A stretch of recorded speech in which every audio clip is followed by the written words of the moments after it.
This is KGW News at Sunrise. This morning, remembering former First Lady Rosalynn Carter.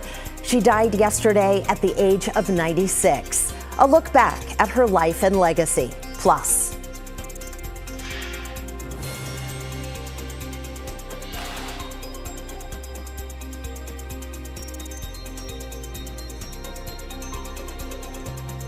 also, it really does sound like something out of Back to the Future, but it's real. We are heading to Prineville to hear from the company developing a flying car. Lots to talk about this morning. Come on out here to set on this Monday morning. Christine and Drew are off this morning, but the rest of us are here, and it is foggy outside. We'll get to your forecast, but first, that traffic alert. Yeah, major deal on the east side. Again, if you're just waking up, I-205 southbound is closed between Airport Way and Killingsworth because of a fatal crash. This happened about 2 o'clock this morning. Let's go ahead and get you the traffic wall here, if we could do that, and I'll show you the live picture. Footage journalist Eric Patterson live on the scene there of that single car fatal wreck. Again, this happened just after 2 o'clock, we believe, this morning. Typically, crashes like this take a good 4 to 6 hours to clear while that crash investigation is ongoing. Right now, southbound I-205 traffic is being diverted at Airport Way. So your workaround at this point, obviously, either to take I-5 over the Interstate Bridge or just work your way from Airport Way, maybe to 82nd Avenue to Sandy Boulevard. Obviously, light volume out there right now, so no other major issues on the roads at this point. But this is going to be something to follow up on throughout the morning. Rod? Yeah, and tragic news, important heads up there. Thank you, Chris. Here is the visibility map that we use when it's foggy. Everything shaded is fog. And where you see 0.25, a quarter-mile visibility, that is the definition of dense fog. And that does include one of the denser fog pockets up around Airport Way, the site of that fatal crash that Chris was just updating you on. Also, some fog being reported down around Salem. Tillamook has some fog this morning as well. There it is from our Rose City camera, just the low clouds nipping the downtown buildings. 40, but a lot of you are in the 30s this morning, so it's chilly. There could be some ice crystals in places out around Forest Grove, for example. East winds will start to blow. That will clear out Portland, 49 at noon. However, high today, getting up to 54. Here's Brenda. Thank you, Rod.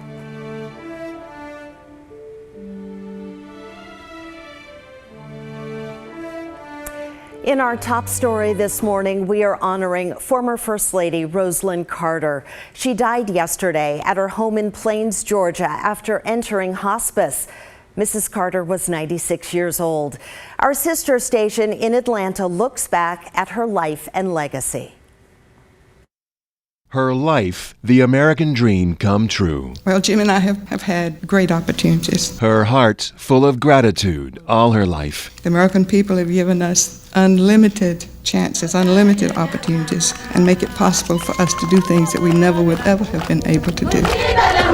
And what Rosalynn Carter did with her life and with her life partner and husband was change lives. So help me God. So help me God. 49 years old when she entered the national stage in 1976. When Jimmy Carter was elected president, Rosalynn Carter knew going in that as First Lady she would be not only the soft-spoken supporter of her husband. There's no way that we would be here tonight with Jimmy president without your help.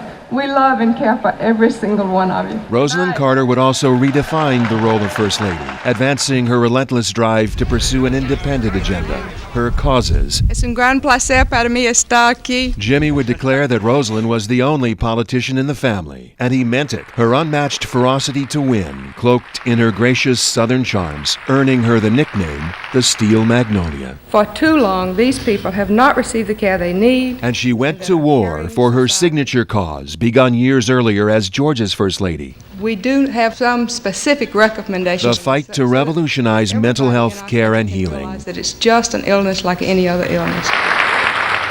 Rosalynn Carter's American dream began on August 18, 1927. Born Eleanor Rosalind Smith in Plains, 130 miles south of Atlanta. When Rosalynn was 13, her father died, and she had to take charge of the family so her mother could get a job outside the home. Rosalynn managed all of that and still graduated from high school and college. And a month before her 19th birthday, she and Jimmy married. They had 3 sons, and 15 years after number 3, they had a daughter. And all those years and beyond, Rosalynn was a full partner with Jimmy in business and in local and state and then national politics.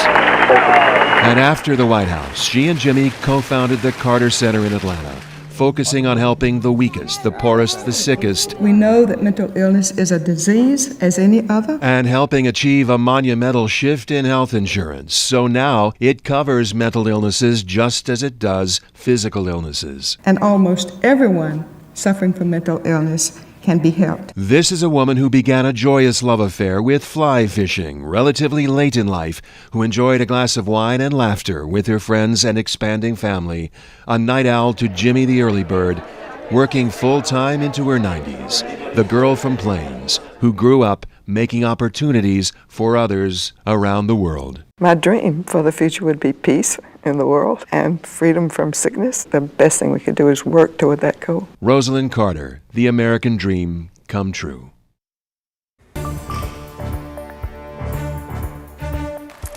Today, the city of Vancouver is opening its third Safe Stay community, and the first residents will move in just after noon. The site has been under construction for the last month or so. It's located a couple blocks from Esther Short Park and has 20 tiny homes to house up to 40 people. The site will offer residents access to services to help them get off the streets. There will also be showers and laundry facilities. 62 people have been killed on Portland streets this year. Now people are calling on elected leaders to do something to improve safety. Yesterday, dozens gathered in Northeast Portland to remember the victims of traffic fatalities. This was part of a global action called World Day of Remembrance.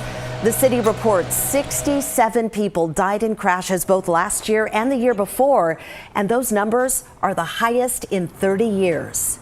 The statistics that we're talking about represent each of them a precious life in our community. Someone who was beloved, a mother, a sister, father, brother.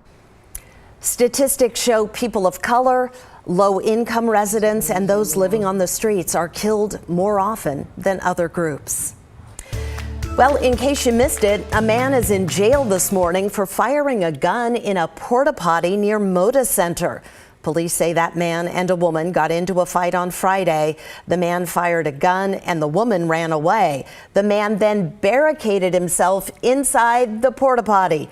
Police eventually talked him out, but not before he threw the gun down the porta potty and officers had to fish it out. The Moda Center temporarily went into lockdown.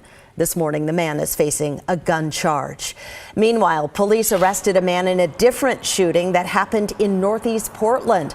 43-year-old Donnell Watson is charged with manslaughter and felon in possession of a firearm. Police say the shooting happened Saturday night in the Glenfair neighborhood near 160th and Everett Court. A woman was killed, no word yet on a motive. And in college football, the Huskies took a big win back to Seattle this weekend. They beat the Beavers on their home turf in Corvallis. It was a close game, 22-20, with the Huskies in the lead the entire time.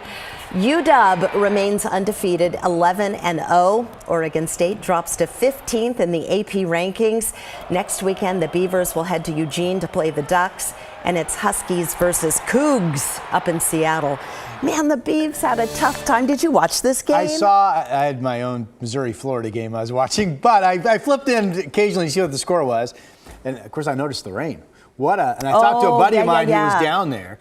He was about as wet as it would ever be, he said, sitting in a football game. You called it, though. You said it was going to be wet. Now, the games this weekend, no rain chance at all. All dry. So those games look to be really good. One of the stories this Thanksgiving week is that we don't see any significant weather. We don't see any travel concerns. We have fog out there this morning, but in terms of strong systems coming and going, we're not going to see any.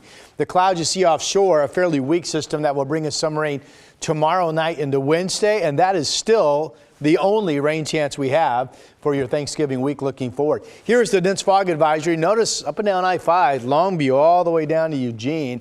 Most areas are reporting fog. There's that Rose City camera showing the low cloud deck. 40 out at PDX. Winds are calm, including out on the east side, where it is very foggy out near Airport Way. 37 in Salem, 36 Kelso. It's freezing out in the Dalles this morning. It's 20 out in Baker City now, 19 out in Burns. The coast, Newport, 39. Here's our Futurecast movie.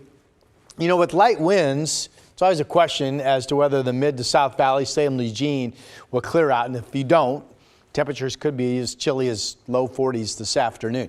We are expecting east winds to kick up in the gorge today. That will clear out Portland and Vancouver. Then all those clouds I showed you a moment ago out in the Pacific, they start rolling in tomorrow for kind of a partly sunny to increasing cloud day. Here's tomorrow getting into late afternoon, the first chance of rain nipping along the north coast, and then the band of rain coming in overnight. This is around midnight, Tuesday night going into Wednesday morning. Now this weather model pushes most of the rain out by 9 o'clock Wednesday morning, but there is reason to believe we could continue to see some rain in the area during the day Wednesday. That rain chance completely ending Wednesday night. We'll wake up to a dry Thanksgiving morning. Back to today. Salem, Corvallis, question of how much sun or if you'll get the sun. This shows Salem getting some clearing with a temperature of 50. Winds will be light. Up in southwest Washington, as I mentioned, as east winds start to kick near the gorge, east 5 to 25. Sun will come and temperatures will easily warm up into the 50s. There's the rain Tuesday night and Wednesday. There's your Thanksgiving day, 40 in the morning, 52 for a high, a partly cloudy, dry day. And that is your forecast. Here is Chris McGinnis. All right, back to the east side. And again, a major traffic alert for our Monday morning. You're looking live here at a crash investigation scene. I-205 southbound right now is closed between Airport Way and Killingsworth because of an overnight fatal crash on that stretch of the freeway. And again, this happened around 2 o'clock this morning. These typically take a good 4 to 6 hours to clear. So we are getting into morning commute time that this closure will be impacting thousands of drivers. You can see the southbound drive here coming off the Glen Jackson Bridge. All of this traffic is being diverted onto Airport Way. So major headaches for the east side commute. We'll keep it posted. Sunrise will be back after this.